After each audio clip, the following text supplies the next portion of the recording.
Everyone, welcome to ED study. Today मैं आ गई हूँ एक न्यू वीडियो लेकर जो है क्लास 9th के लिए। एंड इस वीडियो में हम क्लास 9th की इंग्लिश की बीहाइव बुक की poem on killing a tree के बैक एक्सरसाइज के क्वेश्चन आंसर्स करेंगे। एंड ऑल्सो इस वीडियो में जो मैं आपको आंसर्स बताने वाली हूँ उनकी आपको नीचे डिस्क्रिप्शन बॉक्स में पीडीएफ भी मिल जाएगी। So you can access that PDF. Basically एक लिंक है एंड उस लिंक पे क्लिक करके आप पीडीएफ को एक्सेस कर सकते हो and you can note down the answers in your notebook as well. So let's begin with the first question, and it is, can a simple jab of knife kill a tree? Why not? So poem पढ़ने के बाद हमें पता चला कि एक simple jab of knife like चाकू का एक वार ट्री को नहीं मार सकता। तो अब क्वेश्चन पूछा गया क्यों नहीं मार सकता। Now let me tell you कि आपको हर एक क्वेश्चन का आंसर देने के लिए 5 सेकेंड्स मिलेंगे एंड इन 5 सेकेंड्स के अंदर आप नीचे कमेंट बॉक्स में हमें इस क्वेश्चन का करेक्ट आंसर लिख सकते हैं। And your time begins now.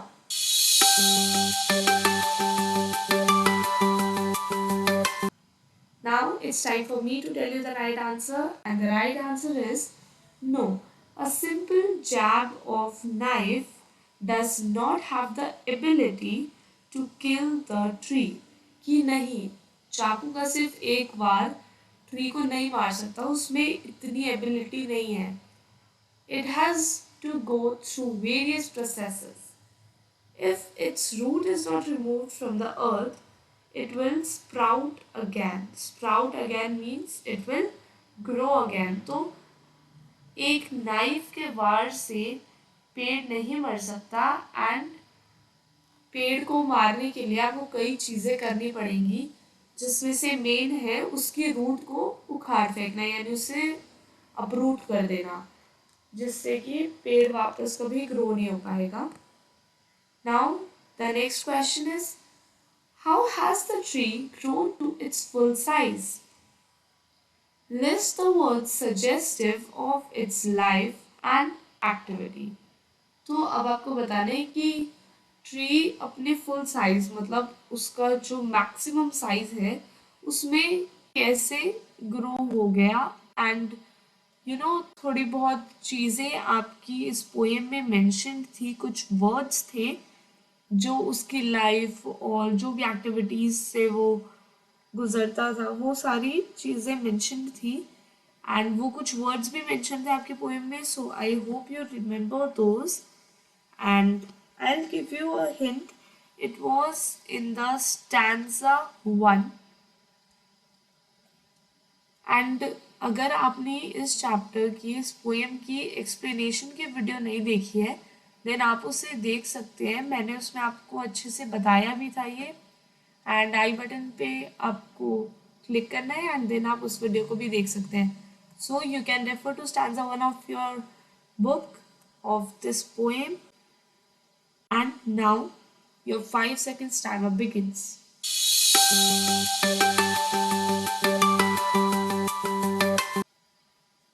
अब मैं आपको आंसर बताती हूँ and the correct answer is, जो ट्री है वो अर्थ को कंज्यूम करके बड़ा हुआ है, यानी उसमें से ट्री ने nutrients and not just nutrients but also minerals लिए हैं, एब्जॉर्ब किए हैं, जिससे कि वो ग्रो हुआ है। एंड ऑल्सो ट्री जो है वो अर्थ की क्रस्ट मतलब outer most layer of the earth उस पर राइज हुआ है, धीरे धीरे वहाँ से ट्री की ग्रोथ हुई है और इतने सालों तक वो सनलाइट, एयर और वाटर को एब्जॉर्ब कर कर इतना स्ट्रॉन्ग एंड इतना बड़ा बना है जो वो अपने फुल साइज को अचीव कर पाए। एंड ऑल्सो ये जो सारी लाइंस आप देख रहे हैं जो मैंने लिखी है ये आपके स्टैंजा 1 में मेंशन्ड है। सो just refer to it and you will get to know the answer. Now the third question, what is the meaning of bleeding bark? What makes it bleed? तो ये तो मैंने आपसे होमवर्क क्वेश्चन में भी पूछा था अपनी एक पिछली वीडियो में, इसी चैप्टर के वीडियो में। And now you have 5 seconds to answer this question. Let's see if you can answer it within these 5 seconds. And the timer begins.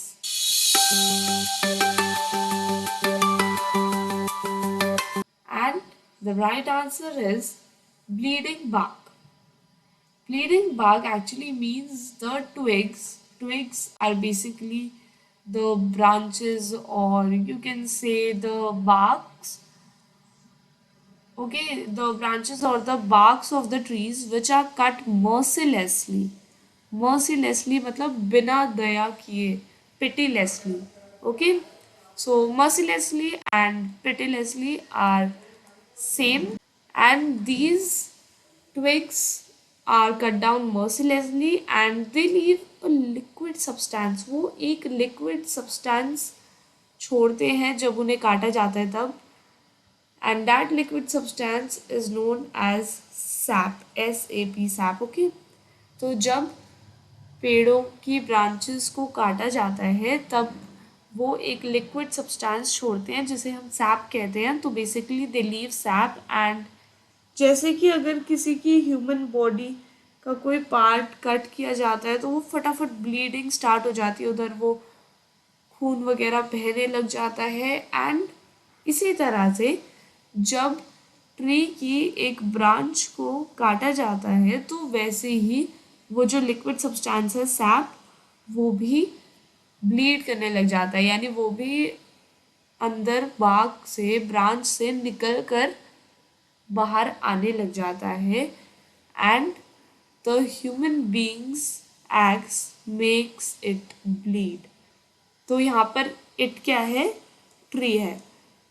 तो ह्यूमन बींग्स यानी हम सब जो लोग पेड़ काटते हैं अपने प्रॉफिट के लिए, उनकी एक्स यानी उनकी कुल्हाड़ी जिससे पेड़ काटा जाता है, वो जो कुल्हाड़ी है उसकी वजह से पेड़ ब्लीड करता है एंड उसकी बार्क्स, उसकी ब्रांचेस ब्लीड करती है, यानी उसमें से सैप निकलता है. Now the fourth question is the poet says no in the beginning of the third stanza. What does he mean by this? तो अब आप अपना थर्ड स्टैंजा खोलो बुक का and you can see that the first word he has written in the third stanza is no. So आपको बताना है कि ये जो नो लिखा है इन्होंने, इसका मतलब क्या है, वो कहना क्या चाहते हैं पोएट यहाँ पर. So, your time begins now.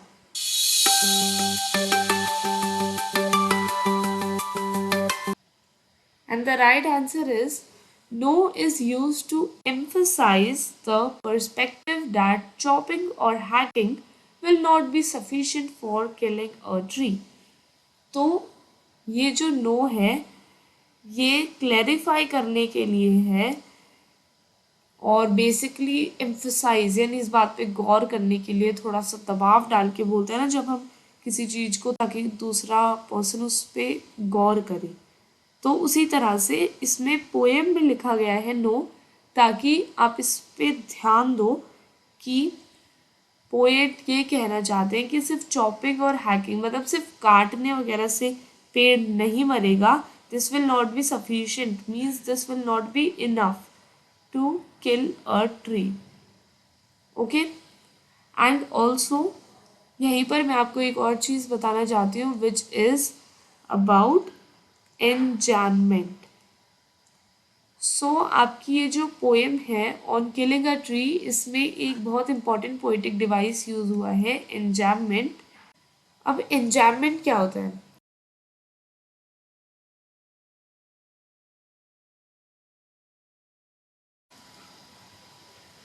Now the fifth question is what is the meaning of anchoring earth and earth cave?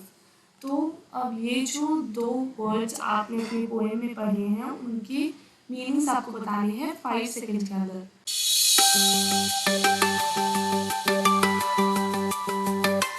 And the answer is it means that the earth protects it like a mother.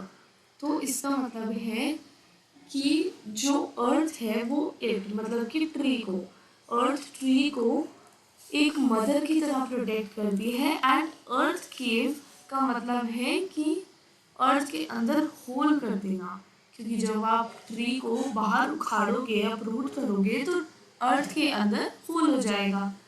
And the tree allows its roots to spread underneath.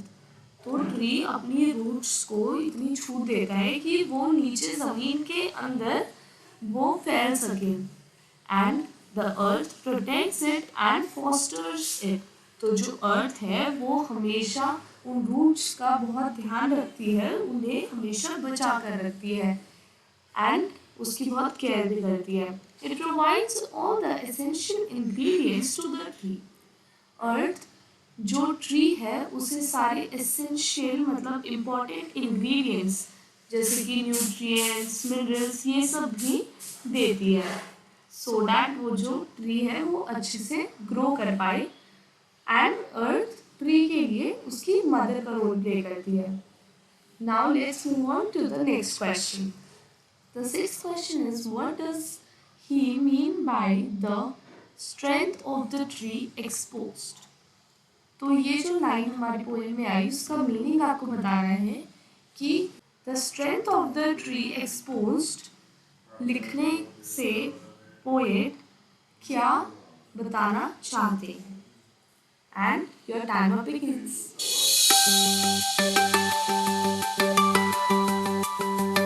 And the answer is the stem और root is the strength of the tree.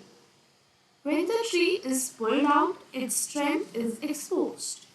तो tree की जो stem है, जैसे ये एक tree है, इसकी ये जो स्टेम है ये, या फिर इसकी ये जो रूट्स हैं, ये बेसिकली इसकी स्टेम एंड इसकी रूट्स है ट्री की स्ट्रेंथ। सो ये है ट्री की पावर। एंड ये जो स्ट्रेंथ है इसकी, ये कब एक्सपोज हो जाती है, कब दुनिया के सामने आ जाती है, जब इस ट्री को बाहर अपरूट कर दिया जाता है, यानी जड़ से उखाड़ दिया जाता है। किस लिए? उसे मारने के लिए। ओके, आई होप आप सारे क्वेश्चंस का राइट आंसर दे रहे हैं। Now the seventh question is what finally kills the tree. कि आखिरकार ऐसा क्या है जिससे कि फाइनली ट्री की डेथ हो जाती है। So the 5 seconds timer begins now.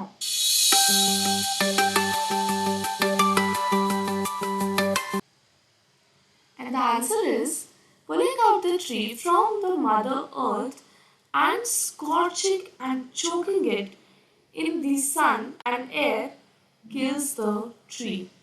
It becomes brown, dry and gets hard. Eventually it dies.